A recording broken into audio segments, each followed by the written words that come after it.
الحمد للہ وحدہ والصلاة والسلام علی من لا نبی بعدہ فاعوذ باللہ من الشیطان الرجیم بسم اللہ الرحمن الرحیم قال اللہ سبحانہ وتعالی وقل الحمد للہ الذی لم يتخذ ولدا ولم یکن له شریک فی الملک ولم یکن له ولی من الذل وکبرہ تکبیرا۔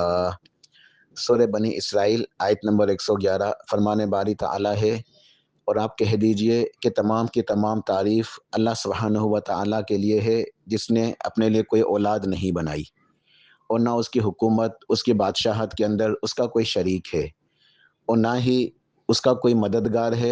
عاجزی کمزوری کی وجہ سے اسے کسی مددگار کی ضرورت نہیں ہے۔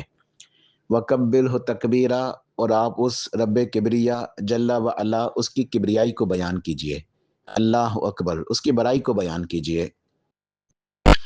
عشرہ ذی الحج کے احکامات کے حوالے سے تکبیرات، اس کی کیا فضیلت ہے اور تکبیرات کب پڑھنی ہیں، کس کس نے پڑھنی ہیں، اس حوالے سے انشاءاللہ ایک چھوٹی سی نصیحت کرنا چاہتا ہوں۔ پہلے ایک حدیث سنانا چاہتا ہوں کہ تکبیرات پڑھنے کی فضیلت میں ایک بہت ہی خوبصورت اور بہت ہی پیاری حدیث ہے۔ امام طبرانی رحمہ اللہ نے اس حدیث کو نقل کیا ہے، صحیح الجامع کے اندر بھی موجود ہے۔ ہمارے نبی علیہ الصلوۃ والسلام نے ارشاد فرمایا، ما احل محل قط الا بشر ولا کبر مکبر قط الا بشر، قیل یا رسول اللہ صلی اللہ علیہ وسلم بالجنہ قال نعم۔ آپ نے ارشاد فرمایا کہ جو حاجی تلبیہ پڑھتا ہے اسے خوشخبری سنا دو، اور حاجی کے علاوہ جو شخص بھی تکبیرات پڑھ رہا ہے،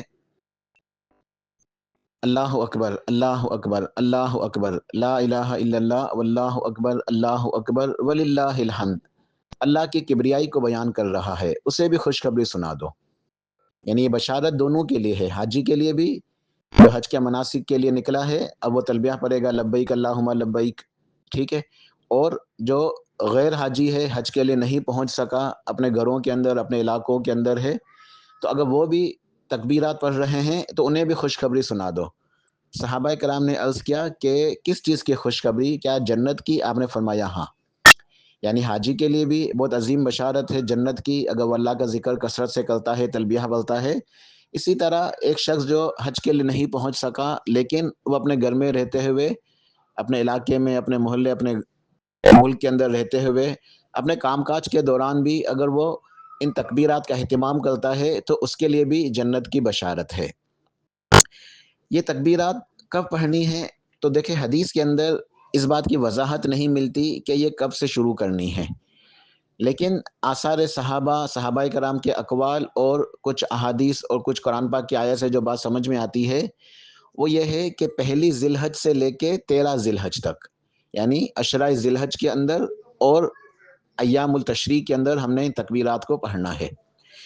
ویسے کچھ آثار ملتے ہیں صحابہ کرام سے، سیدنا علی بن ابی طالب رضی اللہ عنہ اور سیدنا عبداللہ بن مسعود رضی اللہ عنہ، ان سے یہ عمل ملتا ہے کہ وہ 9 ذی الحج کو فجر کی نماز سے تکبیرات پڑھنا شروع کرتے تھے اور 13 ذی الحج کی عصر کی نماز تک۔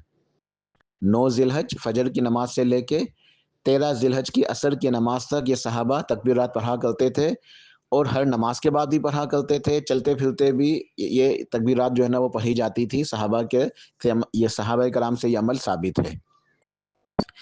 قرآن پاک کی ایک آیت ہے، اللہ پاک نے ارشاد فرمایا سورۃ الحج کے اندر آیت نمبر 28، وَيَذْكُرُ اسْمَ اللَّهِ فِي أَيَّامٍ مَّعْلُومَاتٍ، اور سورہ بقرہ آیت نمبر 203 میں اللہ پاک نے ارشاد فرمایا وَاذْكُرُوا اللَّهَ فِي أَيَّامٍ مَّعْدُودَاتٍ، کہ ایام معلومات اور ایام معدودات، ان دنوں کے اندر اللہ کے نام کو بلند کرو، اللہ کے نام کا ذکر کرو۔ صحابہ کرام سے اس کی تفسیر یہی ثابت ہے کہ ایام معلومات اور ایام معدودات سے مراد یہ پہلی ذی الحج سے لے کے 13 ذی الحج تک کا، اور اس میں جو اللہ کے نام کا ذکر کرنا ہے، اللہ کے نام کو جو ہے نا وہ پڑھنا ہے، وَيَذْكُرُ اسْمَ اللَّهِ، اللہ کا نام، اس سے مراد تکبیرات اور تسبیحات ہیں۔ اس سے مراد تسبیحات یعنی سبحان اللہ، الحمدللہ، اللہ اکبر، لا الہ الا اللہ، اور تکبیرات ہیں۔ تو لہٰذا تمام نصوص کو سامنے رکھیں گے تو ہمیں یہ بات سمجھ میں آئے گی کہ 9 ذی الحج سے لے کر 13 ذی الحج تک ان کے اندر تو خاص کثرت سے اہتمام کرنا ہے تکبیرات کا، ہر نماز کے بعد بھی پڑھنی ہے، اس کے علاوہ بھی کثرت سے تکبیرات پڑھنی ہے۔ اس کے علاوہ پہلی ذی الحج سے لے کے 13 ذی الحج تک پڑھنا یہ بھی چونکہ ثابت ہو رہا ہے، لہٰذا فضیلت والا عمل ہے اور بشارت ہے کہ جو تکبیرات پڑھ رہا ہے اسے جنت کی بشارت دے دو، لہٰذا ہمیں چاہیے کہ ہم ان تکبیرات کا اہتمام کریں۔ اب یہ خواتین بھی کیا یہ تکبیرات پڑھیں گی؟ بالکل، خواتین کے لیے بھی یہی حکم ہے، وہ بھی تکبیرات پڑھیں گی، لیکن انہوں نے یہ دھیان رکھنا ہے کہ جو اپنے گھر کے اندر ہوں گی تو کوئی مسئلہ نہیں ہے، وہ بلند آواز سے تکبیرات پڑھ سکتی ہیں، لیکن اگر کسی وجہ سے انہیں گھر سے باہر جانے کی ضرورت پیش آتی ہے، اب وہ اپنی آواز کو بلند نہیں کریں گی، وہ صرف مردوں کے لیے حکم ہے۔ جیسے بخاری شریف کے اندر آتا ہے کہ سیدنا عبداللہ بن عمر اور ابو ہریرہ رضی اللہ عنہما، ان دونوں صحابہ کرام سے ثابت ہے کہ وہ ان دنوں کے اندر بازاروں میں جاتے تھے اور بلند آواز سے تکبیرات پڑھتے تھے۔ ان کی تکبیرات کو سن کے اہل بازار کو جو اپنے خرید و فروخت کے اندر تجارتوں میں مصروف ہوتے تھے، انہیں بھی یاد آ جاتا کہ افضل ایام ہیں، تو بھی تکبیرات پڑھنے لگ جاتے ہیں، بازاروں کے اندر تکبیرات کی آواز بلند ہوتی۔ تو یہ بلند آواز سے تکبیرات پڑھنا یہ مردوں کے لیے ہے۔ خواتین گھر کے اندر ہیں تو بلند آواز سے پڑھ سکتی ہیں، ٹھیک ہے، گھر کے اندر مسئلہ نہیں ہے، لیکن جب گھر سے باہر اگر جانے کی ضرورت پیش آئے گی پھر اپنی آواز بلند نہیں کریں گی، پھر وہ آہستگی کے ساتھ تکبیرات پڑھیں گی، اور خواتین نے بھی تکبیرات کا اہتمام کرنا ہے۔ آخری بات کہ تکبیرات کے الفاظ کیا ہیں؟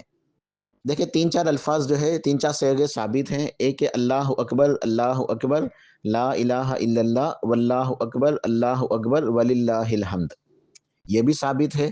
اور ایک یہ الفاظ بھی ثابت ہے، اللہ اکبر لا الہ الا اللہ واللہ اکبر وللہ الحمد۔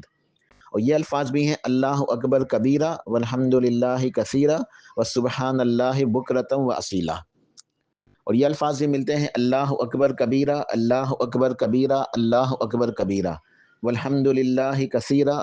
للہ کثیرہ وسبحان اللہ بکرۃ و اصیلا۔ بہرحال یہ مختلف الفاظ موجود ہیں، مختلف صیغے ہیں، تو کسی بھی صیغے کے ساتھ جو ہے ہمیں تکبیرات کو پڑھنا چاہیے، کوشش کریں کہ تمام الفاظ کے ساتھ۔ بہرحال اس طرح زیادہ بہتر ہے کہ شروع کریں اس طرح، اللہ اکبر لا الہ الا اللہ واللہ اکبر وللہ الحمد۔ ان الفاظ کی زیادہ فضیلت ہے، ان کو پڑھتے رہیں، پھر ساتھ ساتھ ان الفاظ کو بھی دہرا دیں، اللہ اکبر کبیرہ والحمد للہ کثیرہ وسبحان اللہ بکرۃ و اصیلا۔ بہرحال حدیث کے اندر کوئی باقاعدہ وضاحت کے ساتھ یہ حکم نہیں کہ ان الفاظ کے ساتھ پڑھو، لیکن ہم نے اللہ کی کبریائی کو بیان کرنا ہے، ٹھیک ہے۔ تو یہ تکبیرات اور ساتھ میں تسبیحات سبحان اللہ، الحمدللہ، اللہ اکبر، لا الہ الا اللہ، تو ان جو نا اذکار کی کثرت ہونی چاہیے پہلی ذی الحج سے لے کے 13 ذی الحج تک۔ اللہ تعالیٰ میں عمل کی توفیق عطا فرمائے۔ سبحان ربک رب العزت عما یصفون وسلام علی المرسلین والحمد للہ رب العالمین۔